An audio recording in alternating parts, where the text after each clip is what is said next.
Okay, let's unpack this. We are diving deep into really fascinating territory today, where the legal system's authority kind of meets the power of algorithms. Our focus is the psychology of law in the era of AI. And our sources, they lay out a pretty critical mission for us. It's about understanding the systemic impact of automated decision-making. Algorithmic justice. How does it actually affect legal fairness, trust, and really how people behave? It's a huge topic. And, to really get our heads around it systemically, we first need to clarify some terms. People often throw around legal psychology or LP. Right. But that usually zeroes in on more practical, applied stuff like, is this eyewitness testimony reliable in this specific trial? That sort of thing. Okay, so if LP is looking at the specific trial at the micro level, how does the field we're really digging into today, the psychology of law, PL, how does that differ? What's the macro approach asking? Yeah, PL is definitely the macro perspective. It's more jurisprudential. Our sources define it as the scientific study of two key things. First, how the law affects people, and second, how people affect the law. It's about critiquing the system itself. Policy analysis. Does the legal structure even work the way we think it does? That makes sense. So we're stepping back from the single witness. Exactly. Looking at why millions of us actually decide to follow the law at all. Which I guess brings us straight to one of PL's core ideas, legal legitimacy. Precisely. This is foundational. It's the psychological bedrock of the whole justice system. Legitimacy here means the perceived obligation to comply with the directive of an authority, irrespective of personal gain. So it's not just about avoiding a ticket. Right. You don't just stop at a red light because a cop might be there. You stop because you generally believe the system that made the rule is, fair and just. You accept its authority. Okay, so belief in fairness drives compliance. What psychologically makes us feel that fairness? What are the conditions? Well, research shows they're overwhelmingly procedural. It's about the how. If the authority acts neutrally, treats people with respect, seems fair, and crucially gives people a chance to be heard. A voice. A voice, exactly. Then people are much, much more likely to accept the outcome. Even if it's not in their favor, they grant legitimacy based on the process. Right, not necessarily the result itself. Now, here's where AI really shakes things up. Introducing algorithms into judicial decisions, administrative decisions, it's not just a tech upgrade, it's a systemic shift. It potentially challenges that whole psychological contract of trust we just talked about. Because you're handing over really high-stakes decisions, bail, sentencing, maybe even resource allocation to a machine. And the big question becomes, can an algorithm even possess what our sources call the necessary rational and emotional authority to replace a human judge in those moments? And that leads us straight to the infamous black box problem. This is a huge systemic challenge for PL. If an AI system is opaque, if you can't understand its logic, how it weights things, its internal rules, then it feels like it breaks that psychological contract. Absolutely. It risks fundamentally violating it. Because if the process is hidden, like you said, how can you judge if it was fair or neutral? Did you really have a chance to influence it? You're essentially denied that meaningful explanation for maybe a life-altering decision. Precisely. And that lack of transparency makes appealing the decision incredibly difficult, maybe impossible. When the law, acting through this automated agent, denies those fundamental psychological needs, explanation, voice, respect, it just feels deeply disrespectful to the person involved. And when that disrespect becomes institutionalized through an impersonal, unexplainable algorithm, you probably get a backlash. You do. It's a predictable reaction called algorithmic aversion. Okay. This systemic denial of explanation of voice that can lead to widespread public rejection. People might comply less overall, not just with that specific decision, but with the law in general. And that, that can lead to real institutional instability. That's why PL experts see AI opacity not just as a technical bug, but as a potential crisis of governance. If people don't trust the automated speeding ticket, maybe they start distrusting traffic laws altogether. Something like that, yeah. It erodes the foundation. Okay, let's shift gears slightly, because there's a major ethical dimension here too.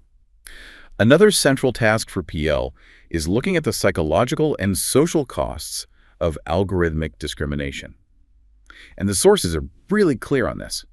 When you train these legal AI tools on historical data, you're not just mirroring past biases. No, you're often locking them in, amplifying them. It's crucial to understand why. The bias gets baked in because that historical data reflects past discriminatory decisions made by human judges, police, society. The algorithm, essentially a pattern-matching machine, learns to predict those past decisions, not some objective measure of risk. It gets really good at replicating a flawed, potentially prejudiced past. And this isn't just theoretical. We have concrete examples, like the controversy around the Compass risk assessment tool. Yes, the Compass data is, well, it's quite sobering. Studies analyzing its outcomes found really significant measurable racial disparities. Disparities in error rates, right? Exactly. Specifically, the algorithm was much more likely to falsely flag Black defendants as high risk, meaning predicting they'd reoffend when they actually didn't. How much more likely? Nearly twice the rate compared to white defendants. Wow. Twice the rate of false positives for one group? Yeah. That's institutionalized error built right into the code. And the harm isn't abstract, is it? It cascades. It absolutely does. This kind of bias creates deep psychological harm. Just being labeled high risk by an official system, whether it's accurate or not, sticks with you. It affects bail decisions, sentencing, access to rehabilitation programs. Everything. Pretty much. And that severely damages prospects later on finding a job, stable housing, maintaining mental health when trying to re-enter society. It just makes an already tough path much, much harder. PL identifies this as a systemic driver of social inequality and psychological burden. Which logically leads to a mandate for policy intervention. Right. PL says we can't just hope for the best. Definitely not. The sources argue strongly for clear regulations. We need requirements that define what constitutes unacceptable bias and actively monitor for disparities in error rates. So setting fairness constraints during development. Yes, proactive policy is key. We have to ensure these AI systems don't make existing biases worse, whether related to race, sex, socioeconomic status, whatever it might be.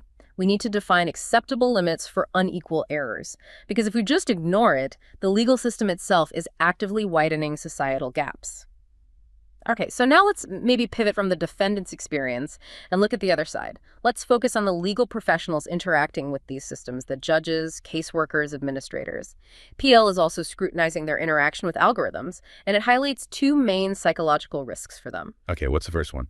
Risk number one is automation bias. This is kind of cognitive shortcut. The human decision maker puts, well, maybe inappropriate or just excessive trust in the automated system. They start assuming the computer knows best. And they essentially stop using their own judgment, abdicate responsibility. Pretty much, they defer. And that risk gets much bigger with complex AI. When the system is really complicated, the decision maker faces what researchers call high verification complexity. Meaning it's hard to check the AI's work. Exactly. Think about it. It's easy to double check a calculator. 2 + 2 is 4. Right. But checking if a neural network with millions of parameters got the sentencing recommendation right, that's incredibly difficult, maybe impossible for a busy judge. Especially if they're under cognitive load, maybe rushing through dozens of cases. Precisely. If it's hard to verify and you're overloaded, then that whole idea of the human-in-the-loop safeguard, it kind of evaporates. They just click accept. They often just defer. They might rationalize it by trusting the institution that implemented the tech, even if they can't scrutinize the recommendation itself. Okay, so that's automation bias. What's the second risk? Risk number two is related, but slightly different. It's called algorithmic obedience. Modern research is showing that people tend to follow prompts or directions from an AI with compliance levels almost identical to following direct orders from a human authority figure. Even if they doubt the suggestion. Even if they personally feel skeptical or distrust the AI suggestion, it's fascinating. So automation bias is trusting the AI's accuracy, but algorithmic obedience is more about submitting to its perceived authority. That's a great way to put it. It's less about whether the suggestion is good and more about the perception that the AI is acting as an extension of the institution, the court, the agency. It carries that institutional weight. You know, the sheer complexity of modern AI, especially things like large language models, it seems like it's forcing the field itself to evolve.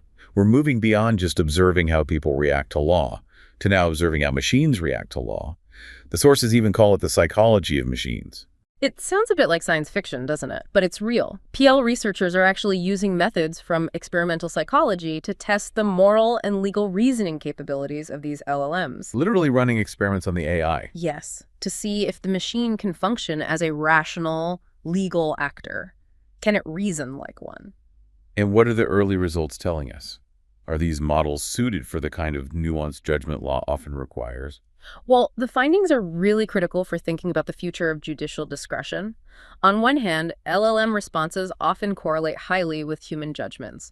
They tend to reach similar conclusions on average. Okay, that sounds promising initially. But there are systematic differences. They tend to exaggerate certain effects. And maybe most importantly, they systematically reduce variance in their responses. Reduce variance, meaning they're more uniform, more predictable. Exactly. Less variation around the average response compared to humans. That sounds like systemic rigidity, which feels counterintuitive for justice, right? Justice often needs nuance, exceptions, understanding context, maybe even mercy sometimes. It absolutely does. The legal system often has to find the outlier, the mitigating circumstance, the specific detail that justifies deviating from a statistical norm. If the machine is designed or learns to systematically smooth out those variations to reduce that variance, then it's structurally resistant to those essential complexities. It seems so. It raises immediate, serious questions about due process and equity. Can a system designed for consistency deliver contextual justice? Which brings us right back around to governance. If these systems are inherently rigid, prone to bias amplification, and hard to scrutinize, then PL expertise seems essential for crafting sensible AI legislation. Indispensable, I'd say.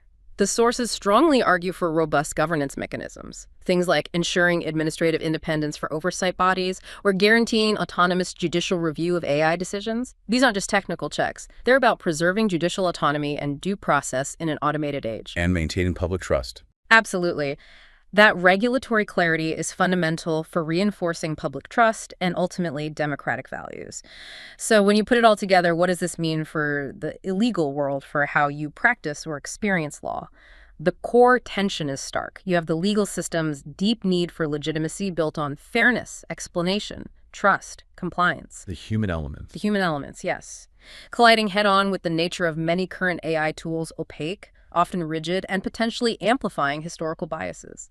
The machine prioritizes efficiency and consistency, while the law often requires humanity and flexibility. It's a fundamental challenge to how we even define justice. So maybe a final thought for you, our listener, to consider, building on that idea of rigidity. If PL research shows that LLMs systematically reduce variance in judgment, making them potentially inadequate for legal nuance, what are the real ethical and practical consequences down the line when a system is deliberately designed to be predictably rigid, to be statistically consistent? Yet we know that true justice so often hinges on unpredictable context, necessary exceptions, and uniquely human flexibility.